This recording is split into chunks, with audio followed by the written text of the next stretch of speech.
안녕하십니까 수강생 여러분. 인간과 사회 제 11주차 1교시 일과 노사 문제 제 8장이죠 여러분. 274페이지 274 일과 노사 문제. 일은 노동이죠. 노동과 노사 문제. 여러분, 이 노동이라고 하는 말, 우리는 너무 이걸 좀 우리가 단편적으로 해석하는 경향이 있어요. 노동은 곧 직업을 의미하고, 또 직업은 뭐예요? 임금과 연관돼 있죠. 그러니까 노동이라는 것은 돈벌이, 생계 또는 생계.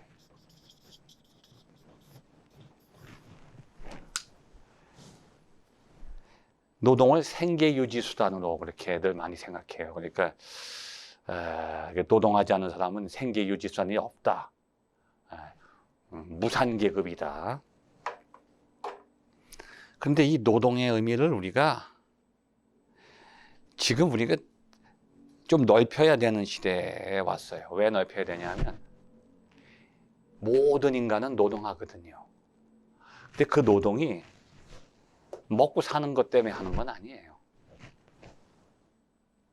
임금 때문에 하는 게 아니에요. 근데 이 자본주의 사회, 이 산업사회가 되면서 노동에 대한 그 해석이 너무 좁아진 것이 문제죠. 인간은 이미 이 산업사회가 되기 전에 농경사회, 그 전에 채집경제, 채집사회, 경작하기 전이죠.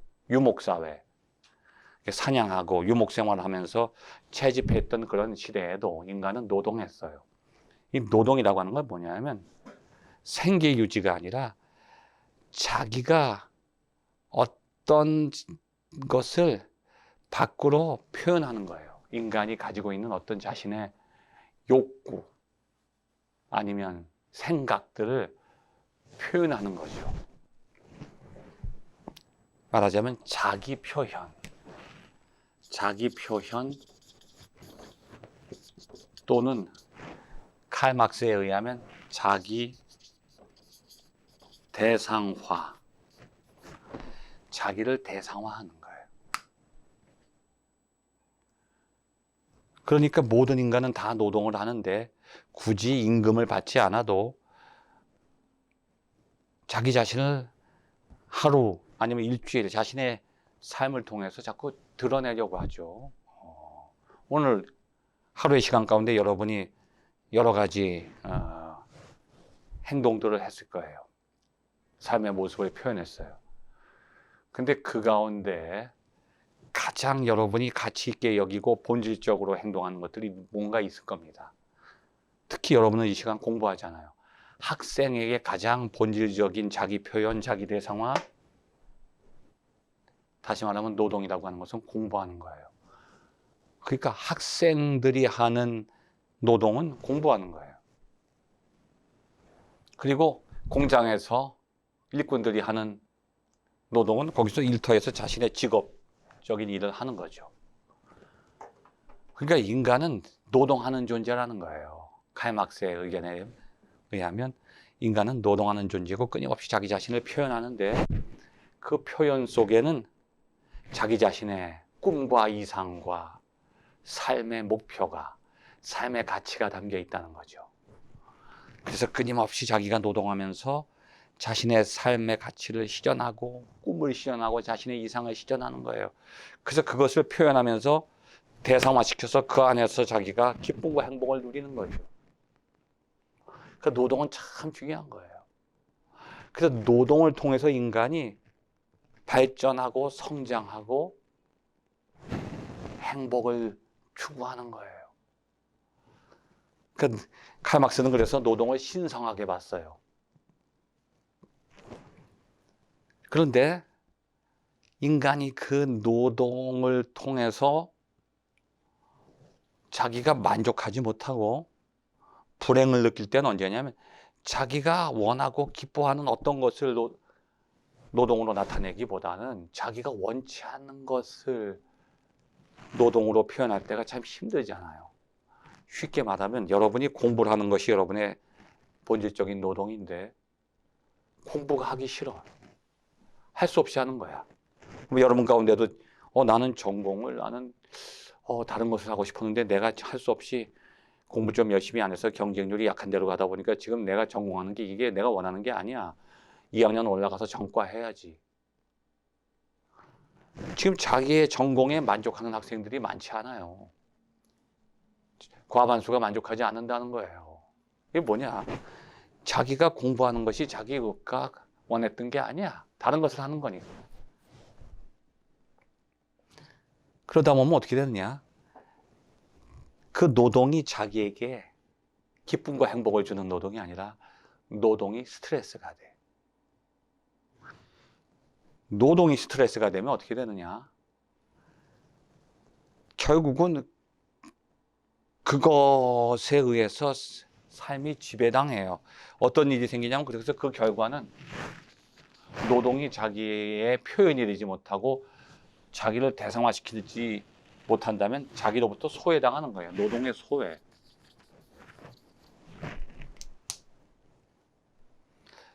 그런데 그 노동의 소외의 가장 대표적인 사례 중에 하나가 노사 문제란 말이에요. 노동의 소외 중에 또 대표적인 건 또 다른 게 또 뭐가 있냐면 실업이라는 것도 있죠. 실업은 뭐냐면 내가 했던 노동을 하지 못하게 돼. 그럼 노동을 못하게 돼. 그러면 노동에서 소외당하는 거야. 내가 일자리를 뺏기는 것도 이게 노동의 큰 위기인데, 일자리를 가졌는데 그 일이 내가 나 자신의 꿈을 실현하는 게 아니라 다른 사람의 꿈을 실현하는 하나의 도구가 된단 말이에요. 이 노사 문제 속에는 이 노동의 소외, 계획과 실행, 계획하는 사람은 뭐예요? 사죠. 실행하는 사람은 노예요. 원래 노동은 내가 공부하고 싶은 거 내가 선택해서 내가 하는 거야. 그러니까 내가 계획하고 내가 실행해야 이게 인간이 만족을 느끼고 행복을 느끼는데, 다른 사람이 계획한 것에 내가 실행하는 존재가 되게 되면 이 노동 자체가 나와 연결되기보다는 다른 사람과 연결되죠. 사와 연결되는 거야. 경영주와. 그래서 이 노사 문제라고 하는 것은 노동의 소외가 들어가 있는 거예요. 왜냐하면 내가 그 사람의 관계 속에 들어가서 그 사람 밑으로 들어가서 그 사람의 계획에 맞춰서 노동한다는 건 뭐냐면 목적이 하나야. 먹고 사는 거지. 내가 먹고 살기 위해서, 생존하기 위해서 할 수 없이 내가 계획하고 원하는 노동을 하는 게 아니라 다른 사람의 계획 속으로 들어가서 노동하게 될 때 노사관계가 형성되는 거예요. 그 노사관계는 노동 자체가 종속적 노동이에요. 자율적 노동이 아니야. 타율적 노동이지.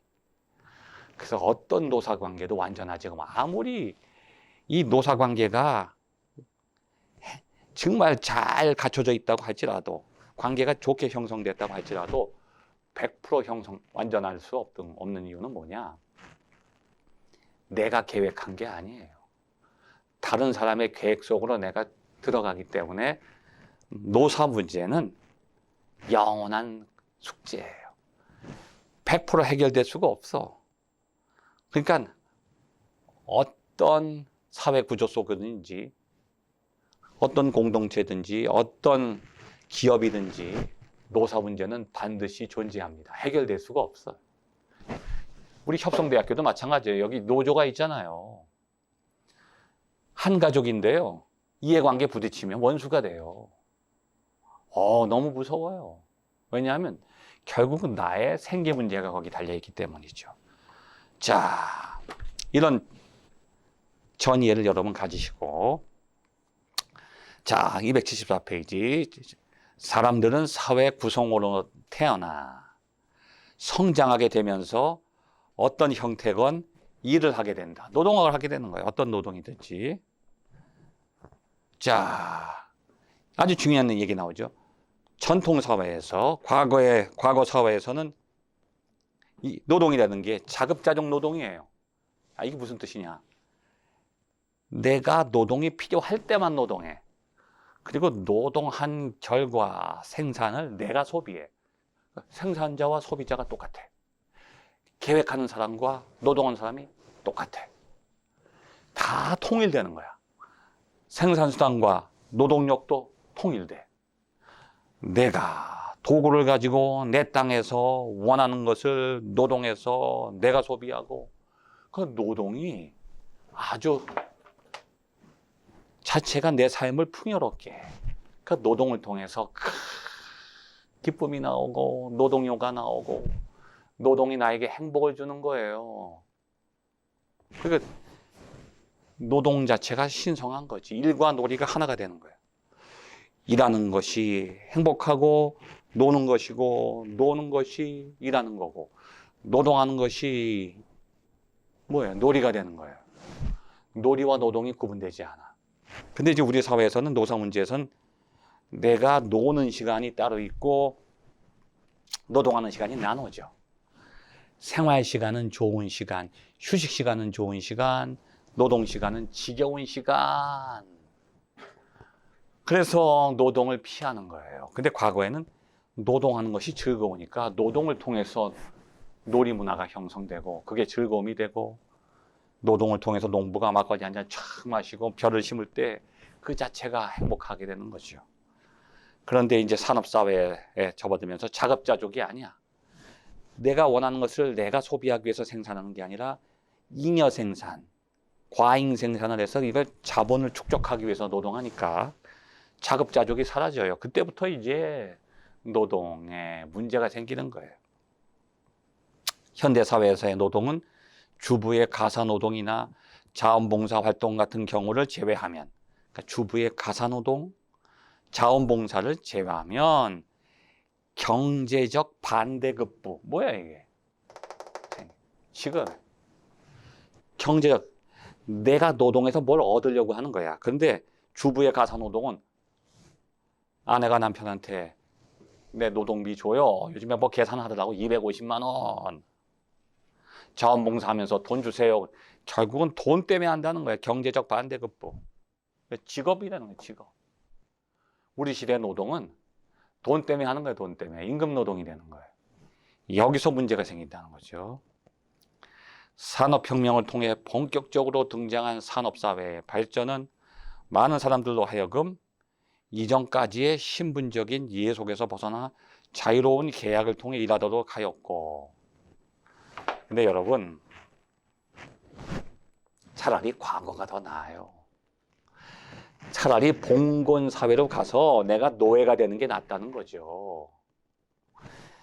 지금은 노예제도는 없어졌는데 더 무서워요. 현대판 노예제도. 노예제도가 과거처럼 존재하지 않으면 더 무서워. 자본에 의해서 모든 사람이 노예가 돼. 돈의 노예가 되는 거예요. 이게 무서운 거예요. 현대판 봉건 사회예요. 봉건주의예요, 지금 이거. 과거보다 더 심각한. 산업혁명을 통해서 사람들이 자유로워졌어. 이제 봉건제도가 무너지고 모두가 평등한 사회가 됐는데 그 평등을 깨는 게 자본이라고 하는 거예요. 계약을 통해서 일하는데 내 자유롭게 어디 가서 이제 취직하고. 자, 그러나 그 안에는 노동이 상품화된다는 거예요. 내가 노예가 되는 거예요. 자본을 위해서 내가 종속돼서 노예 생활하는 거야. 하기 싫은 일, 직장인들의 70% 이상이 자기 일에 만족하지 않아요. 스트레스 받으니까. 세계에서 술을 가장 많이, 1년에 뭐 소주를 뭐 200 몇 병을 소비한다는데 저는 상상할 수가 없어요. 이거 어떻게 해. 하루 걸러 술을 먹는 사회예요. 왜? 자기가 노동을 내다 팔고 상품화돼서 스트레스 받는다는 거지. 그래서 산업사회가 등장하면서 노동의 문제 때문에 여러 가지 사회 문제가 생기는 거예요. 노사관계, 노동시장 문제, 임금 정책의 문제, 노동 정책의 문제, 노동복지 문제, 이런 문제가 왜 생기느냐?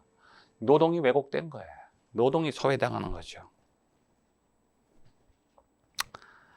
자, 산업사회의 일반적 문제. 자, 이거 시험 문제 나오기 좋죠. 산업사회가 가지고 있는 일반적 문제는 뭐냐? 산업예비군의 존재. 산업예비군.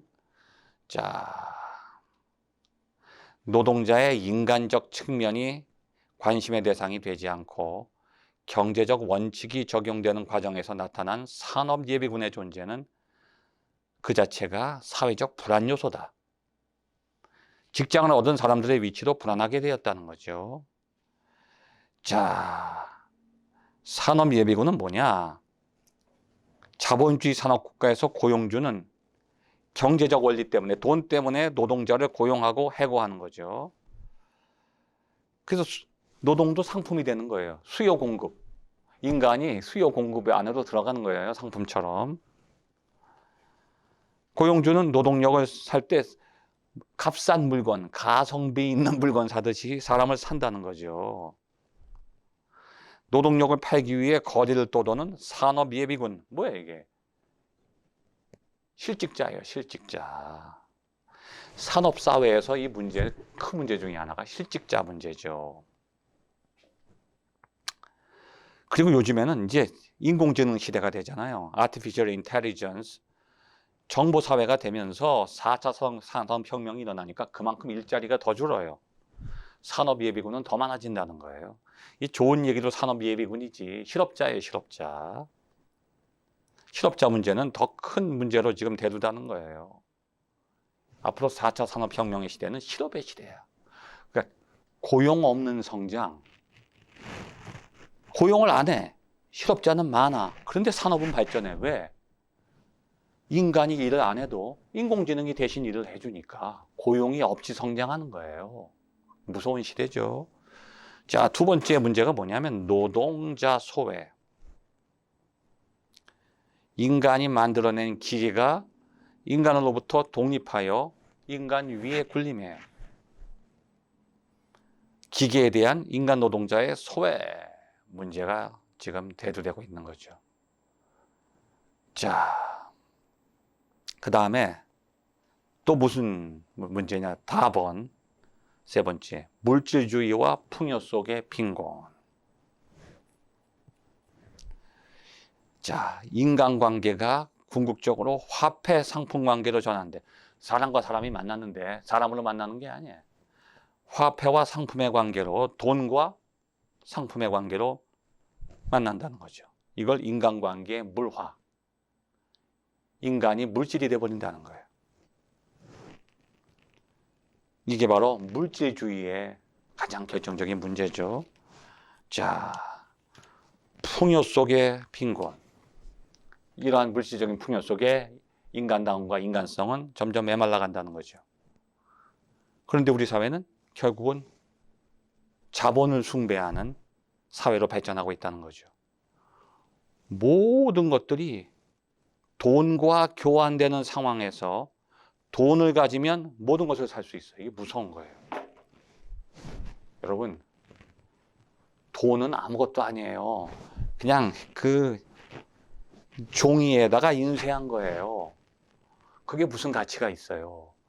근데 그것이 세상의 모든 상품, 아니면 인간이 원하는 모든 것들을 소유할 수 있도록 도와줘요.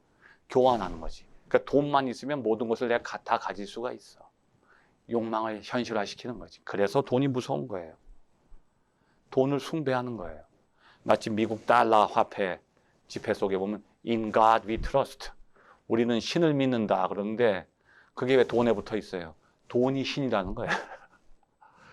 돈이라고 하는 신을 믿는 거예요. 잘못하면. 자, 모든 상품을 돈과 교환할 수 있기 때문에 상품을 갖지 않아도 돈만 가지고 있으면 모든 상품을 살 수 있잖아요. 상품에 부여된 신비한 힘은 돈으로 전이 되는 거야. 내가 원하는 모든 재화들, 뭐 아파트, 자동차, 내가 자동차를 원하는데 그 자동차가 갖고 있는 힘이 1억 원이라고 하는 그 돈에 전이 되는 거, 옮겨져요. 그래서 돈은 사람 위에 군림하게 되고 인간은 그 돈, 화폐에 예속되는 거죠. 그래서 결국 돈을 가지면 모든 것을 할 수 있다는, 죄송합니다. 제가 이제 학기 말이 되니까 허리가 계속 서서 강의하니까 움직이지 않으니까 허리가 좀 고통, 무릎에도 좀 문제가 와서 지금 좀 움직이고 있어요. 춤을 출 수는 없고 이제 걸어가면서. 돈을 가지면 모든 것을 할 수 있다는 황금만능주의가 일반화되는 것, 이게 바로 산업사회, 후기 자본주의 사회의 엄청난 결정적인 문제점이다.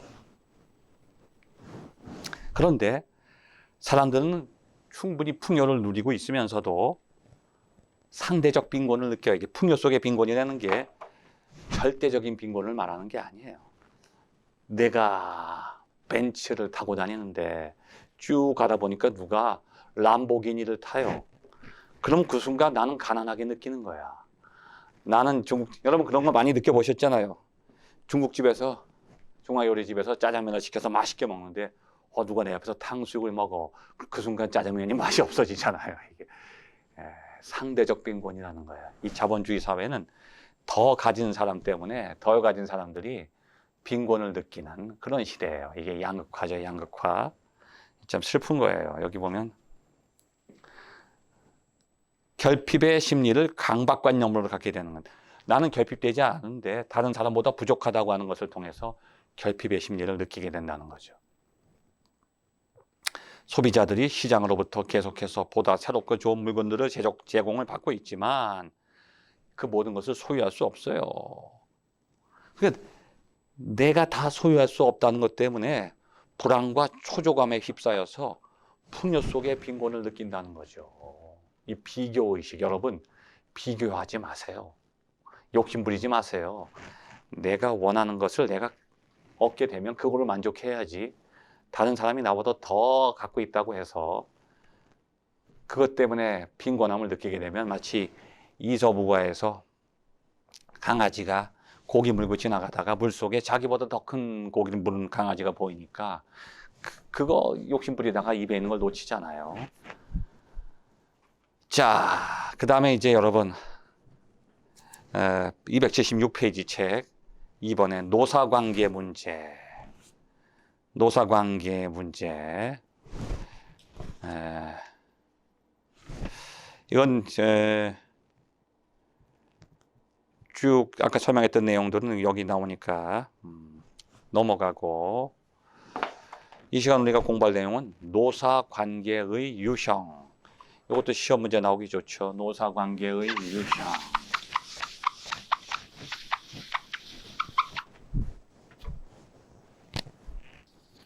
노사관계의 유형. 노사관계가 어떤 형태로 이렇게 형성되는가? 자, 커라고 하는 경제학자가 있죠. 커라고 하는 경제학자가 노사관계의 유형을 세 가지로 분류했는데, 이 커의 분류를 한번 여러분이 책을 통해서 우리가 함께 살펴보겠습니다. 세 가지가 아니고 네 가지죠. 여기 콜이라고 하는 사람이 세 가지고 커는 네 가지예요. 네 가지. 자, 278페이지. 첫째, 노사관계가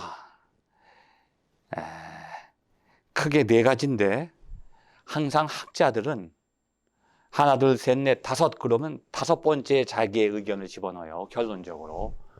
여섯 그러면 여섯 번째. 이 사람은 지금 네 가지다 그러면 노사관계 유형이 여러 가지가 있는데 내가 볼 때는 이것이 가장 바람직해. 그럼 네 번째다 갖다 집어넣어놨어요. 그러니까 세 번째에 대해서는 좀 부정적으로 본다는 얘기죠. 세 가지에 대해서는 첫째, 절대적 노사관계. 이건 뭐냐면 사가 지배하는 거야. 이게 상하로 계급화된 거죠. 사가 지배 구조고 노는 종속 구조예요. 참 좋은 것 같죠. 그렇게 되면 어떻게 되느냐? 사는 일방적으로 자기중심적으로 노사관계를 이끌어가게 돼요. 그럼 이거 큰일 납니다. 한쪽으로 치우치면 안 된다는 거죠. 이것을 이제 제가 다음 시간에는 그 생태학적 노사관계라고 하는 제목을 가지고 제가 한번 설명해 보겠습니다. 다음 시간에 계속해서 이 강의를 진행하기로 하겠습니다. 감사합니다.